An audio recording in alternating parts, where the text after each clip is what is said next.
ताज्या अपडेट्ससाठी speed news live 24 चॅनेलला सबस्क्राईब करा आणि बेल आयकॉनवर प्रेस करा.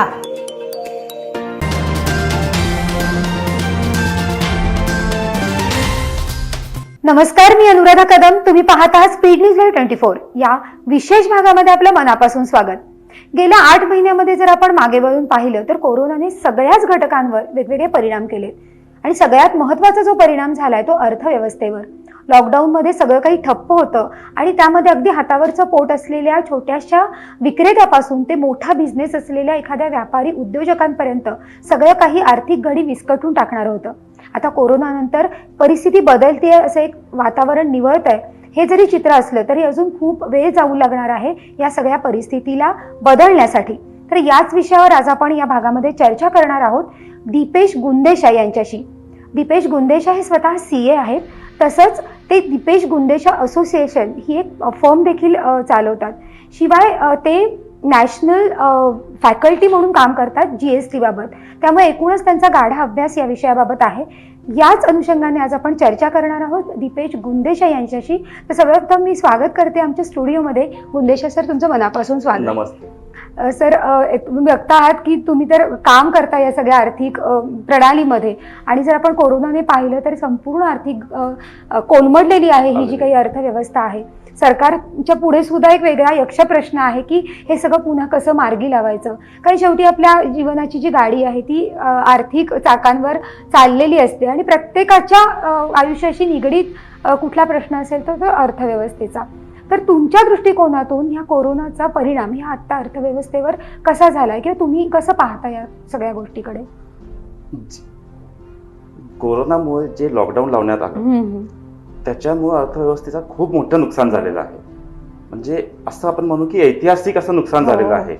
आणि ह्याच्यात सर्वात महत्वाची बाब अशी आहे की भारताने जो काही लॉकडाऊन लावला हा जगातील सर्वात कडक लॉकडाऊन पैकी एक होता. जर तुम्ही ऑक्सफर्ड युनिव्हर्सिटीचा स्ट्रिंजन्सी इंडेक्स बघितला, म्हणजे हा एक असा इंडेक्स आहे की कोणत्या देशानं कोरोना रोखण्यासाठी काय काय पावलं उचलली आणि किती कडक होती ह्याच्या बाबत एक मार्क्स दिलेले आहेत. तर त्याच्यात भारताला 100 गुण देण्यात आलेले आहेत आणि त्याच वेळी UK आणि USA ला 60 आणि 70 गुण देण्यात आलेले आहेत. ह्याचा अर्थ असा होतो की भारताने सर्वात कडक लॉकडाऊन पाळलं गेलं. याच्यामुळे काय झालं की आपण अर्थव्यवस्थेला थोडंसं मागं ठेवलं. आपल्या पंतप्रधानांनी आधीच सांगितलं होतं की जान है तो जहान है आणि त्या आपण प्रिन्सिपलवरतीच आपलं लॉकडाऊन किंवा आपण लोकांच्या जीवाला जास्त किंमत दिली आपल्या अर्थव्यवस्थेला. त्यामुळे अर्थव्यवस्थेला खूप मोठा धक्का बसलेला आहे. आपला GDPचा ग्रोथ रेट जो Q4 मध्ये 3% होता, म्हणजे आपली अर्थव्यवस्था 3% वाढत होती. ती जर आपण Q1 ला बघितली, म्हणजे Q1 ला पहिल्या तिमाहीमध्ये, तर आपली ग्रोथ ही -23.9% आहे. म्हणजे 24% आपली अर्थव्यवस्था कमी झालेली आहे. तर नक्कीच लॉकडाऊनमुळे अर्थव्यवस्थेवरती खूप मोठा परिणाम झालेला आहे. आणि याच्यातील सर्वात वाईट गोष्ट काय असेल तर बेरोजगारी. लोकांच्या नोकऱ्या प्रचंड प्रमाणात गेलेल्या आहेत. ज्यांची नोकरी राहिलेली आहे त्याचा पण पगार खूप कमी झालेला आहे.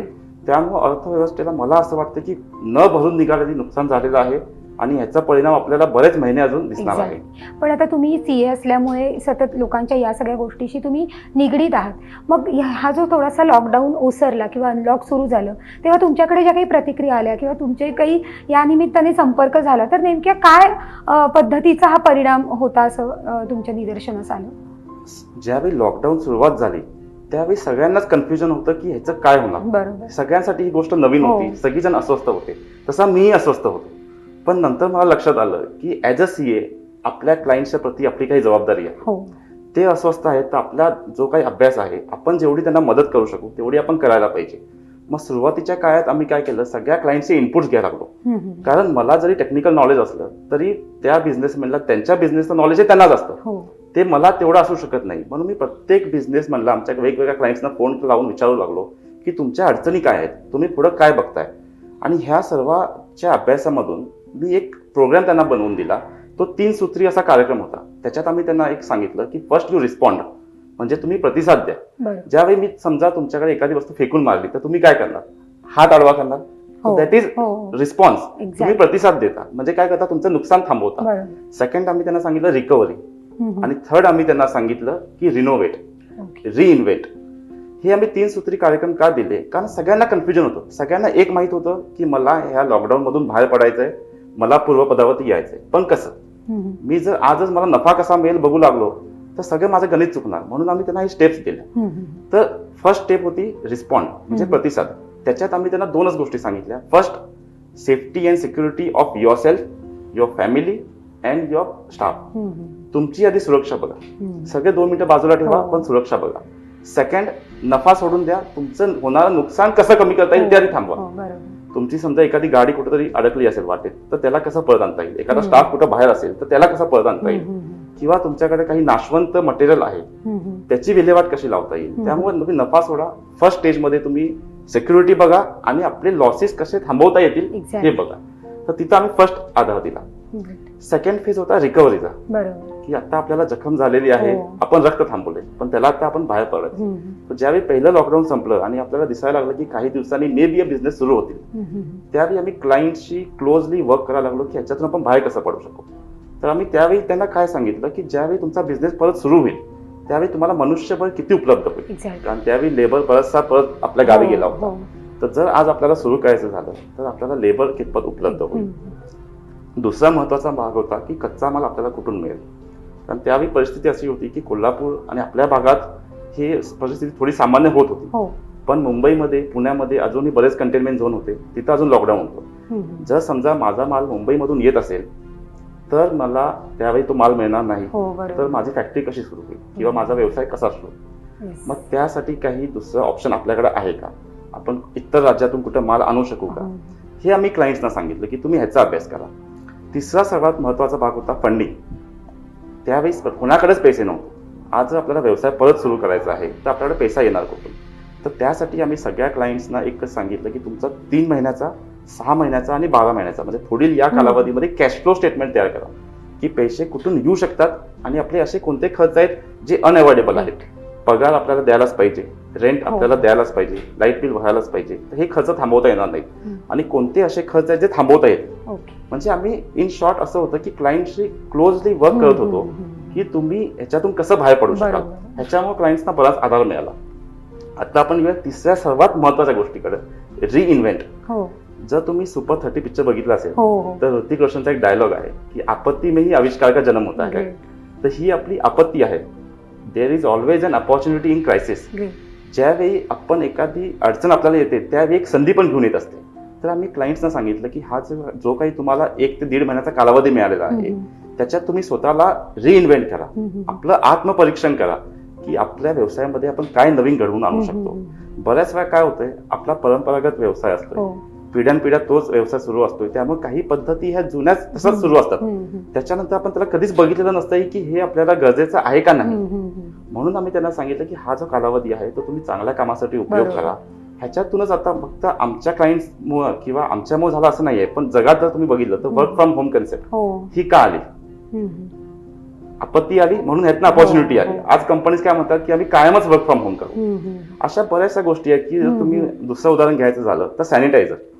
कोरोना घ्यायच्या आधी तुम्हाला जर सॅनिटायझर लागलं तर तुम्हाला 10 मेडिकल स्टोअर मध्ये फिरावं लागत होतं. आज परिस्थिती अशी आहे की तुम्ही कोणत्याही मेडिकल स्टोअर मध्ये जावा, किराणा मालाच्या दुकानात सुद्धा सॅनिटायझर एक्झॅक्टली, आणि 100 मिली पासून तुम्हाला 5 लिटरचा कॅन सगळंच गरज बनली. सो तिथं काय होतं की सॅनिटायझर बनवण्यासाठी ही अपॉर्च्युनिटी. एक्झॅक्टली. खूप सारे असे स्वच्छतेचे जे काही निगडीत उत्पादन आहेत मोठ्या प्रमाणात आणि हेल्थ याच्या बाबत जो काही अवेअरनेस वाढला त्याच्यामुळे वेगळी इंडस्ट्री क्रिएट झाली.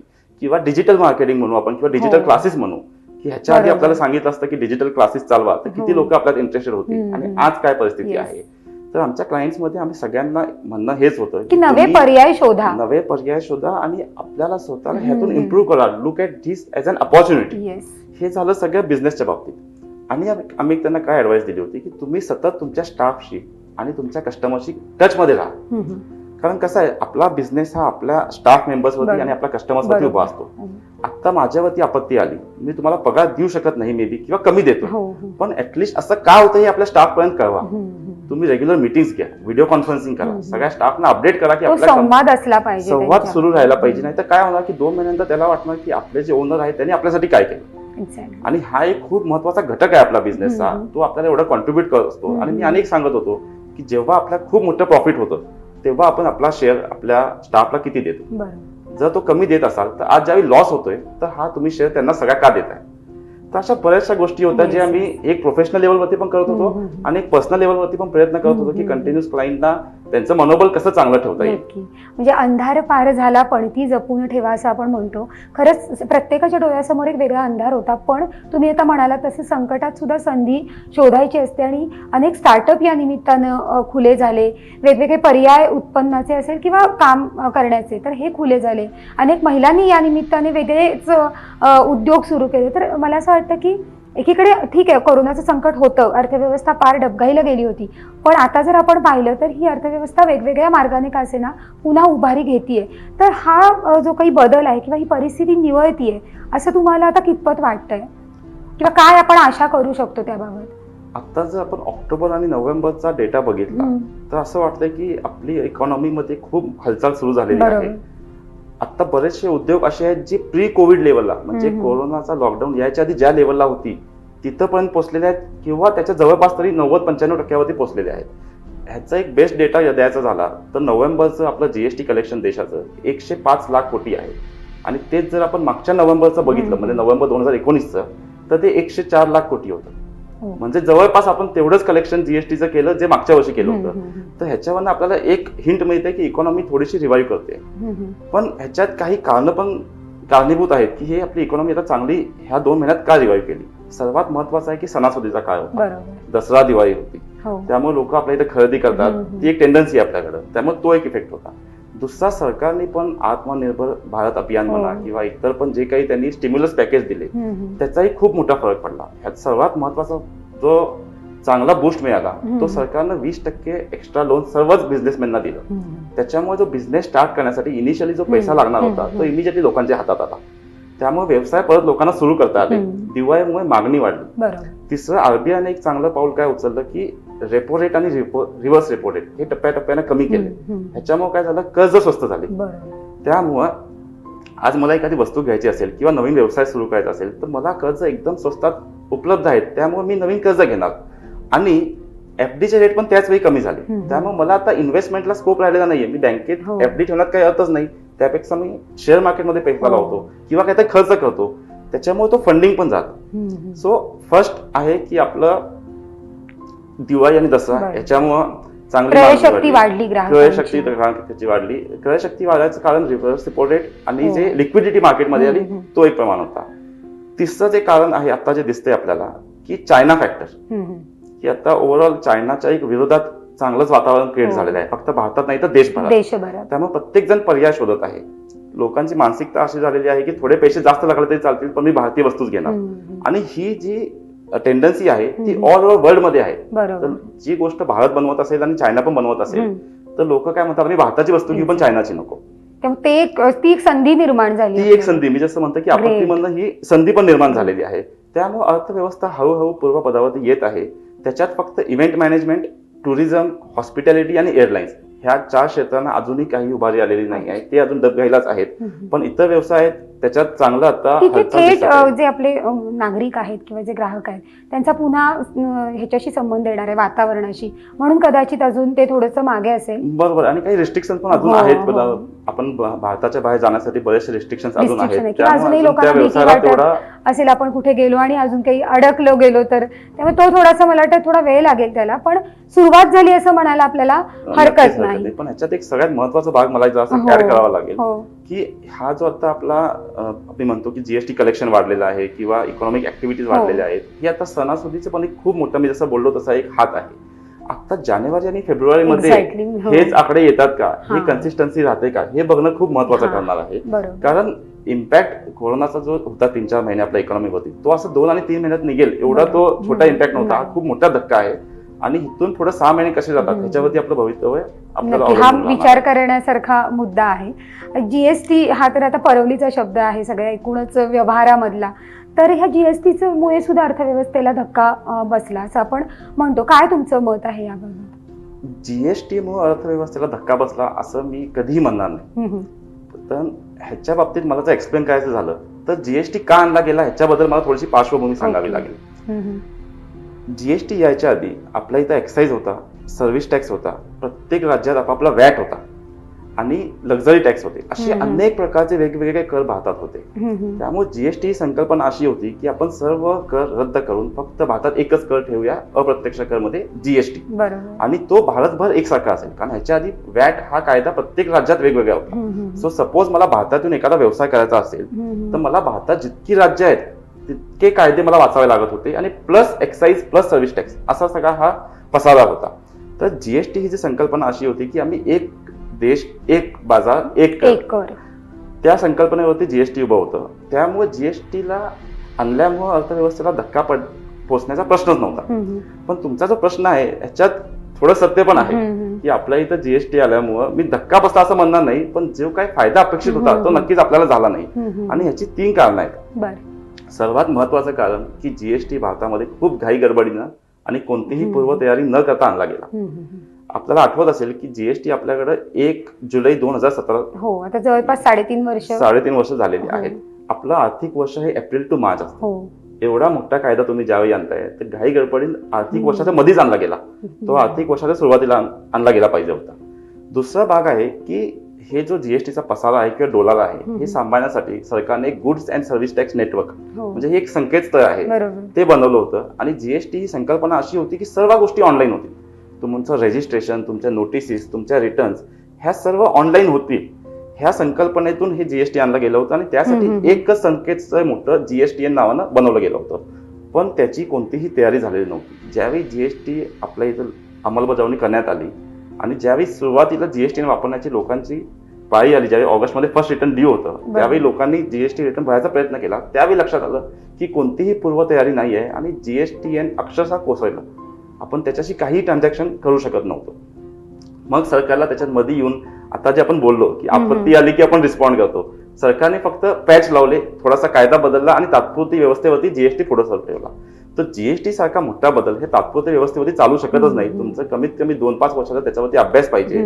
पण भारतामध्ये अनफॉर्च्युनेटली तात्पुरत्या व्यवस्थेवरती आणि हे जे तयारी नसताना जीएसटी लावला गेला त्यामुळे अडचणी आल्या. दुसरी अडचण ही होती की ह्याच्यामध्ये खूप क्लिष्ट आणि किचकट तरतुदी जीएसटी मध्ये आपल्या इथे आणला गेला. ह्याचं पण मी तुम्हाला एक उदाहरण देतो की जीएसटीच्या आधी एक्साईज होता. एक्साईज हा फक्त फॅक्टरीजवरती लागू होता. जिथं उत्पादन होतं आणि मोठ्या प्रमाणात उत्पादन होतं तिथं एक्साईज लागू होता. आणि जीएसटी कायदा आणताना बराचसा एक्साईज आहे तसा जीएसटी मध्ये आणला गेला आणि जीएसटी ह्या सर्वांनाच लागू करण्यात आला. म्हणजे साधं 20 लाख उलाढाल असलेला एखादा किराणा मालचा व्यापारी असेल तर त्याला पण एक्साईज सारखाच कायदा लावण्यात आला. आणि त्याच्यात अनेक अडचण काय होती की जीएसटी कायदा बनवताना कर चुकवेगिरीला कसा लगाम लागेल हे एकच डोक्यात ठेवण्यात आलं. आम्ही काय म्हणतो की कायदा बनवताना बिझनेस इझिली कसा करता येईल, ईज ऑफ डुईंग बिझनेस कसं राहील हे बघायला पाहिजे. तर जीएसटी मध्ये अनेक तरतुदी अशा आणल्या गेल्या की सर्वजण कर चुकवेगिरी करतात आणि आम्हाला हे थांबायचं आहे. त्यामुळे कायदा अत्यंत किचकट झाला आणि जे छोटे व्यापारी आहेत त्यांना त्याच्यात अंमलबजावणी करता आली नाही. आणि तिसरी ह्याच्यात अडचणीची बाब अशी होती की बऱ्याचशा तरतुदी हे अस्पष्ट होत्या. म्हणजे एखादी तरतूद जर तुम्ही वाचली तर तुम्ही त्याचा अर्थ वेगळा लावाल, मी वाचली तर मी अर्थ वेगळा लावणार. असं जर असेल तर आपण बिझनेस किंवा व्यापार आपला कसा करतील ह्याचं जर उदाहरण द्यायचं झालं तर जीएसटी मध्ये एक ऍडव्हान्स होल्डिंग ऑथॉरिटी मध्ये असते, एक म्हणून एक यंत्रणा आहे. ह्याचं काम काय आहे की एखादा व्यवहार मला करायचा आहे आणि ह्याच्यात जीएसटीचं इम्प्लिकेशन काय होईल हे मला समजत नाहीये, तर मी त्या ऑथॉरिटीकडे जाऊ शकतो की हा माझा व्यवहार आहे ह्याच्यावरती जीएसटी कसा लागेल. तर भारतामध्ये एक मजा काय झाली की मी ज्यावेळी महाराष्ट्राच्या ऑथॉरिटीकडे जातो तोच कायदा आणि तोच व्यवहार घेऊन, तर ते संपूर्ण वेगळं काहीतरी सांगतात. तेच कायदा आणि तोच व्यवहार घेऊन मी कर्नाटकच्या ऑथॉरिटीकडे जातो तर ते संपूर्ण वेगळंच काहीतरी सांगतात. ह्याच्यावरून काय लक्षात आलं की कम्प्लिटली अस्पष्ट तरतुदी होत्या आणि त्याच्यानंतर डिपार्टमेंटनं ह्या अस्पष्ट तरतुदीचा फायदा घेऊन नोटिसीस पाठवायला सुरुवात केली. त्यामुळे एकंदरीत जीएसटीमुळे अर्थव्यवस्थेला धक्का बसला असं नाही आहे, पण ह्या ज्या अडचणी राहिल्या ह्याच्यामुळे छोटे व्यापारी जे आहेत ह्यांना खूप त्रास झाला, अनेकांचे व्यापार बंद पडले. तर आता तुम्ही जसा उल्लेख केला की एकूणच क्लिष्टता जी आहे, किचकटपणा, मग मध्यंतरी एक सगळेच कर रद्द करायचा असं एक म्हणजे एक धोरण काढलं होतं आणि मग त्या दृष्टीने मग कशा पद्धतीचा परिणाम झाला किंवा त्याचे काही पडसाद उमटले असं वाटतं का? नाही, ती एक बँकिंग ट्रान्झॅक्शन टॅक्स म्हणून एक संकल्पना पूर्णपणे वेगळीच होती. ती संकल्पना कशी होती की सर्व कर, इन्कम टॅक्स, जीएसटी किंवा सर्व प्रत्यक्ष आणि अप्रत्यक्ष कर रद्द करायचे आणि बँके थ्रू जे काही व्यवहार होतात त्या प्रत्येक ट्रान्झॅक्शन वरती काहीतरी नॉमिनल टॅक्स लावायचा.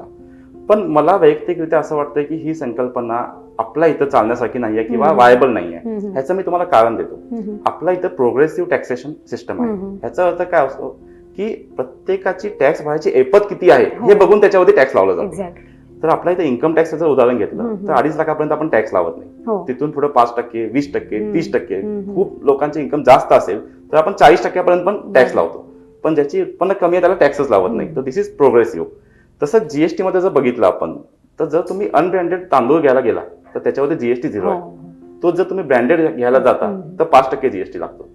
तुम्ही जर पान मसाला घ्यायला गेला तर 28% जीएसटी लागतो. हे आपण असं का केलेलं आहे की ज्या गरजेच्या वस्तू आहेत त्याच्यावरती टॅक्स नको आणि ज्या चैनीच्या वस्तू आहेत त्याच्यावरती टॅक्स जास्त लागावा. आता आपण जे म्हणतो की सगळ्या कर रद्द करून फक्त बँकिंग ट्रान्झॅक्शन टॅक्स ठेवा. आता बँकेत जेव्हा एखादा व्यवहार होतो किंवा लेनदेन होते त्याला कलर नसतो. हा व्यवहार का झाला हे कुणालाच माहित नसतं. तर आता तुम्ही जर म्हटलं की मी 1% त्याच्यावरती टॅक्स लावतो तर सर्वच लोक एकसारखं येतील. तुम्ही गरिबावरती पण तेवढाच टॅक्स लावणार, श्रीमंतावरती पण तेवढाच टॅक्स लावणार, दारूवरती पण तेवढाच टॅक्स लावणार आणि तांदळावरती पण तेवढा टॅक्स लावणार. तर भारतासारख्या देशात हे शक्य आहे का आपल्याला? तर नाही. सो माझ्या दृष्टीनं हा टॅक्स आपला इथं व्यवहार्य अजिबात नाही आहे. आणि दुसरी एक बाजू काय आहे की जर तुम्ही बँकेच्या ट्रान्झॅक्शनवरती टॅक्स लावला तर लोक सगळे कॅश न व्यवहार करतील. आपल्याला जायचंय कॅशलेस इकॉनॉमीकडे. तर मी तेच पुढे येणार की नोटाबंदी आणि जी कॅशलेस इकॉनॉमी ही जी संकल्पना आहे तर ही कुठेतरी आता कार्यान्वित झाली आहे. त्याला कसा प्रतिसाद आहे? नोटबंदीचा उद्देश हा कॅशलेस इकॉनॉमी आणणं हे होतं हे मला तर अजिबात वाटत नाही. त्याचा उद्देश काहीतरी वेगळाच होता. पण त्यातून आलेलं बाय प्रोडक्ट जे आहे ते प्लास्टिक मनी. त्यावेळी लोकांकडे पैसाच नव्हता म्हणून लोकांनी ते वापरायला सुरुवात केली आणि त्यांना हळूहळू सवय लागत गेली. आणि असं नाही की आपल्या सरकारनं प्रयत्न पण नाही केले. त्या दृष्टीनं खूप चांगले सरकारचे प्रयत्न पण सुरू आहेत की आपल्या इथं जनधन अकाउंट सगळ्यांचे ओपन केले कारण आपल्याकडे बँकिंगच नव्हतं आधी. सो बँक अकाउंट्स आल्यामुळे आता आपण कॅशलेस इकॉनॉमीचं बोलू तरी शकतो. मी म्हणतो कॅशलेस नाही, ऍटलिस्ट लेस कॅश इकॉनॉमी तरी आपल्याला नक्कीच करता येईल. तर सरकारने या दृष्टीने खूप पावलं उचललेली आहेत. दुसरं त्याने इन्कम टॅक्समध्ये अनेक बदल केलेले आहेत. आधीपासून पण इन्कम टॅक्स कायद्यामध्ये रोख व्यवहारावरती काही प्रतिबंध आहेत पण आता त्यांनी जास्त कडक केलेले आहेत. उदाहरण द्यायचं झालं तर आपण व्यवसायासाठी 10,000 पेक्षा जास्त रुपयेचा खर्च हा रोखीनं करू शकत नाही. असं जर केलं तर आपल्याला त्याची इन्कम टॅक्स मध्ये वजावट मिळत नाही. त्याचबरोबर आता प्रॉपर्टीच्या व्यवहारातून संपूर्णपणे कॅश त्यांनी बंद केलेले आहे. कॅशचे व्यवहार ते मान्य करत नाहीत. त्याचबरोबर 2 लाखापेक्षा जास्त जर पेमेंट घ्यायचं असेल, समजा तुम्हाला लग्नाचा खर्च करायचा आहे, एखादी हॉटेल बुक करायची आणि तुम्हाला 2 लाख रुपये तिथं रोखीनं खर्च करायचा आहे तर तो हॉटेलवाला तो पैसे घेऊ शकत नाही. त्याला 100% दंड लावण्यात आलेला आहे.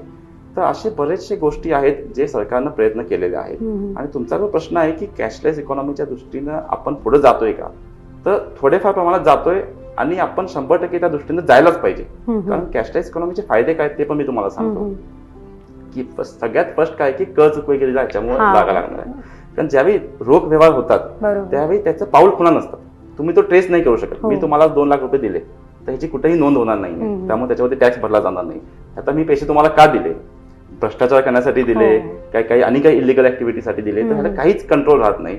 ज्यावेळी बँकेतून व्यवहार होतात त्यावेळी तुमचं टॅक्स इव्हेजनला कंट्रोल राहतो, तुमचा भ्रष्टाचार कमी होतो, तुमचे जे इलिगल ऍक्टिव्हिटीज आहेत, टेररिझम आहे, ह्युमन ट्रॅफिकिंग आहे, ते पण खूप कमी होऊ शकतं. सो माझ्या दृष्टीनं कॅशलेस इकॉनॉमी ही खूप गरजेची आहे. सरकार त्या दृष्टीनं प्रयत्न पण करत आहे, पण अजून मला असं वाटतं की म्हणावं तसं यश मिळत नाहीये आणि त्याला काही कारणीभूत गोष्टी पण आहेत. हे सगळं आता तुम्ही जेव्हा आपण म्हणतो की नियोजन, आर्थिक नियोजन हा सगळ्यात पुन्हा जाऊन आपण एक काय म्हणू सगळ्याचा परामर्श काढायचा झाला तर आर्थिक नियोजन.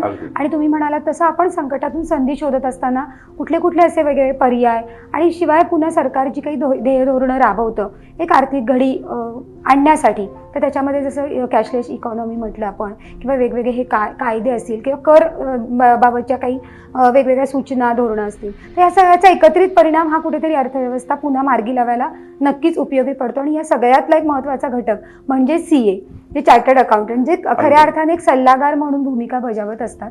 मग आता आपण थोडासा वेगळा विषय चर्चेला घेऊया की जर CA होण्यासाठी अनेक तरुण आजकाल प्रयत्न करत असतात, तर ह्याकडे बघण्याचं करिअर म्हणून कशा पद्धतीने इकडे बघू शकतात आणि ह्याचा लोकांच्या आर्थिक नियोजनासाठी कसा वापर होऊ शकतो? आता CA हे खूप एक चॅलेंजिंग आणि डायनामिक कॅरियर आहे. तुम्ही विचारलं की CA ना आता संधी आहे का, तर हो, खूप चांगली संधी आहे आणि वेगवेगळ्या फील्डमध्ये आहे. कारण CA म्हणजे फक्त टॅक्सेशन किंवा फक्त ऑडिट असं आता बिलकुल राहिलेलं नाही आहे. तुम्ही कोणत्याही क्षेत्रामध्ये जाऊन सीए म्हणून तुम्हाला जॉब मिळू शकतो.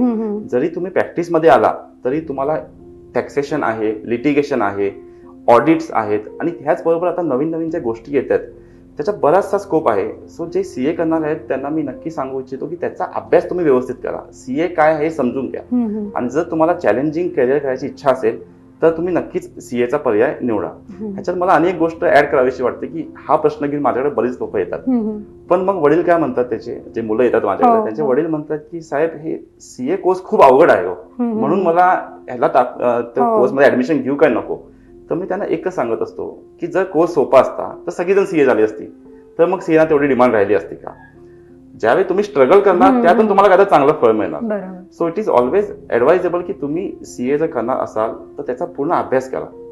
आणि सीए हा एक खूप युनिक डिग्री आहे. जसं सीए साठी कोणतंही कॉलेज नाहीये, जनरल माहितीसाठी मला हे सांगावं असं वाटतं की सीए साठी कोणतंही कॉलेज नाहीये, तुम्हाला कोणत्याही कॉलेजमध्ये जावं लागत नाही किंवा कोणतीही युनिव्हर्सिटी डिग्री देत नाही. न्यू दिल्लीचं ICAI institute of chartered accountants of India ही एकच अशी स्टॅच्युटरी बॉडी आहे जी आपल्याला सीएची पदवी देते. त्यामुळे जसं MBA मध्ये असतं की तुम्ही कोणत्या युनिव्हर्सिटीमधनं MBA केलं, तसं सीए मध्ये अजिबात नाही आहे. तुम्ही कोल्हापूरमध्ये घरी बसून व्हिडिओ कॉन्फरन्सिंगद्वारे क्लासेस घेऊन पण सीए होऊ शकता. आणि जो बॉम्बेमध्ये जाऊन एखादा चांगल्या क्लास लावून सीए होतो त्यांची पदवी आणि तुमची पदवी ही सेमच राहते. So CA as a career खूप चांगला आहे, खूप डायनामिक कॅरियर आहे. आणि यासाठी जर योग्य दृष्टीने त्याकडे बघितलं तर नक्कीच हा चांगला कॅरियर ऑप्शन होऊ शकतो. जसं तुम्ही आता उल्लेख केलात की सीए होण्यासाठी हे खूप अवघड कोर्स आहे असं, आणि किंवा म्हणजे अवघड आहे म्हणून तर त्याला नंतर एक डिमांड आहे वेगळ्या अर्थाने. मग सीए झाल्यानंतर कुठली अशी आव्हानं किंवा असे कुठली गोष्टी आहेत की ज्या बेसिक तुम्हाला क्वालिफिकेशन म्हणून असाव्या लागतात आणि सीए म्हणून त्या कमावता येतील? सीए मध्ये सर्वात महत्वाचं आहे की ऑनेस्टी, इंडिपेंडन्स, इंटिग्रिटी. म्हणजे मी जे काम करणार ते इमानदारीनं करणार, माझ्या क्लायंटच्या चांगल्यासाठी करणार. आणि सीएना हे पार्टनर इन नेशन बिल्डिंग म्हटलं जातं, म्हणजे राष्ट्र निर्माण मधले भागीदार. त्यामुळे आम्हाला दोन्ही बाजू सांभाळायला लागतात की जो क्लायंट आमच्याकडे येतो त्याचं पण चांगलं बघायचं आहे, पण आपल्या राष्ट्राचं पण चांगलं व्हावं, देशाला पण योग्य कर मिळावा, ही दोन्ही बाजू आपल्याला बघावे लागतात. तिथून पुढचा भाग काय आहे की हार्डवर्क. कारण सीए हे खूप डायनामिक फील्ड आहे. आता मी 2009 मध्ये ज्यावेळी सीए झालो त्यावेळी जे काही कायदे होते आणि आज जर कायदे बघितले तर ते संपूर्णपणे बदलले. सतत अपडेट सुद्धा राहावं लागणार, सतत अपडेट होतं. आता जीएसटी आल्यानंतर तर महिन्यातून 4-5 वेळा बदल होतो. आणि जीएसटी आल्यानंतर त्या अनुषंगाने असलेल्या कोर्सला सुद्धा ऍडमिशन घेण्याचं प्रमाण खूप वाढलं होतं. कॉमर्स फॅकल्टी निवडणाऱ्या विद्यार्थ्यांचा कल वाढला होता.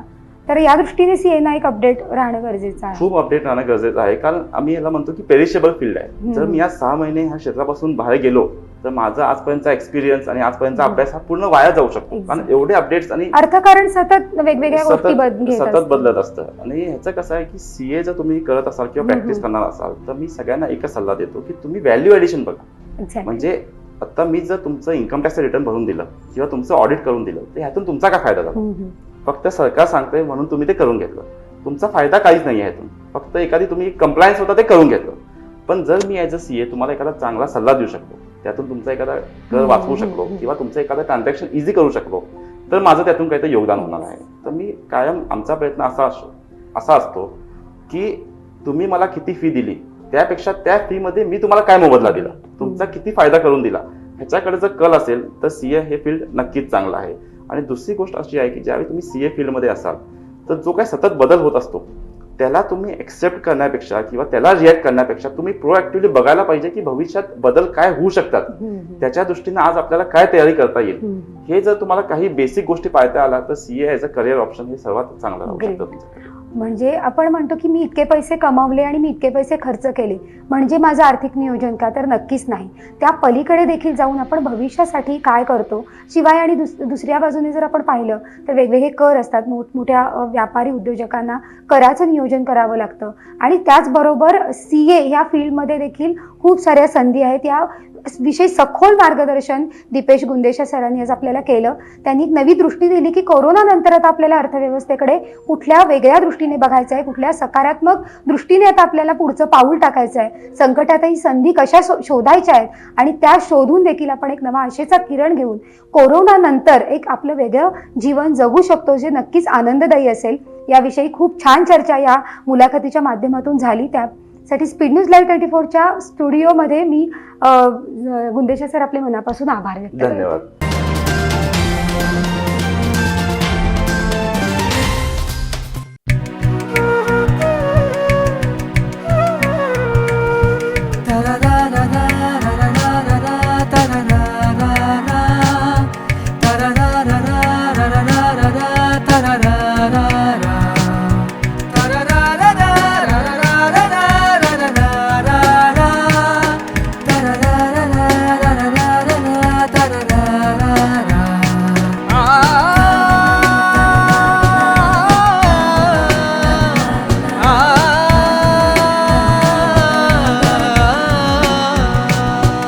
विश्वास, शुद्धता आणि आपुलकीचा अखंड वारसा.